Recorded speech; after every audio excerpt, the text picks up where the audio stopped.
माननीय राहुलजी गांधी यांची न्याय यात्रा ही उद्या नंदुरबार पासून सुरू होते आहे। उद्या दुपारी 2 वाजता नंदुरबारमध्ये माननीय राहुलजी येत आहेत आणि त्यानंतर धुळे, मालेगाव, नाशिक, त्याचबरोबर भिवंडी असं करून ही यात्रा 16 तारखेला ठाण्यामध्ये येते आहे।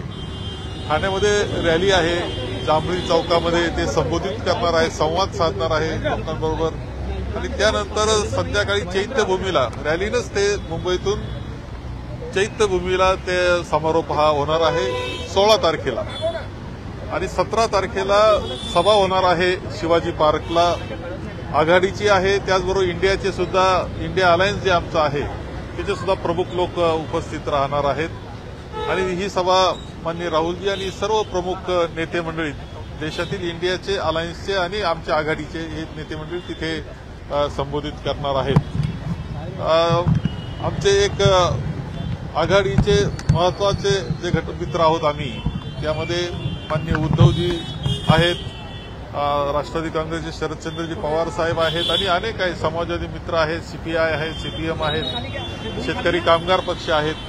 या सगळ्यांना निमंत्रण करण्याचं काम आम्ही करतो आहोत, कारण यामध्ये राहुलजींची ही न्याय यात्रा आहे, तिचा समारोप आहे, समारोपाची मोठी सभा होते आहे आणि म्हणून माननीय उद्धवजींना निमंत्रित करण्याकरता त्यांनी ठाण्याच्या रॅलीमध्ये यावं, त्याच पद्धतीनं त्यांनी चैत्यभूमीला उपस्थित राहावं आणि 17 तारखेच्या सभेला उपस्थित राहावं हे निमंत्रित करण्याकरता म्हणून आज आम्ही सर्वजण भेटलेलो आहोत आणि त्यांनी त्या निमंत्रणाचा स्वीकार हा केलेला आहे। जागा वाटपाची चर्चा देखील अंतिम टप्प्यात आहे, परंतु महाविकास आघाडीची बैठक होणार होती, परंतु सध्या बैठक असं नव्हतं ठरलेलं, बैठकीचं ठरलेलं नव्हतं माझ्या माहितीप्रमाणे, पण ठीक आहे, ती होऊ शकतं, जागा 2, 3, 4 जागेचा विषय आहे, चर्चेचा विषय मार्गी लागू शकतो। पण वंचित जे आहे ते अजून प्रश्न प्रलंबित आहे, वंचित येणार आहे की नाही? खरं म्हणजे त्या बाबतीत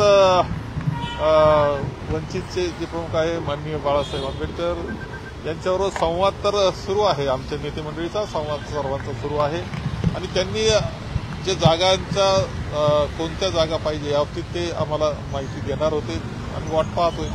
बाळासाहेब, महाविकास आघाडीच्या जागा वाटपात उत्तर पश्चिम ही मुंबई लोकसभा मतदारसंघ हा चर्चेचा विषय बनलाय। संजय निरुपम यांची तुम्ही प्रतिक्रिया ऐकली असेल, काय मत आहे? कारण उद्धव ठाकरेंनी उमेदवार जाहीर केलेला आहे। ठीक आहे, आमच्या आघाडीचे अंतर्गत काही विषय आहेत, त्यावर काही बोलू इच्छित नाही। काल रवींद्र वायकर यांनी शिवसेनेच्या काल उमेदवारीसाठी संजय निरुपम काँग्रेसची साथ सोडतील का असं होणार नाही, काँग्रेसमध्येच राहतील, आघाडी म्हणून आम्ही राहू।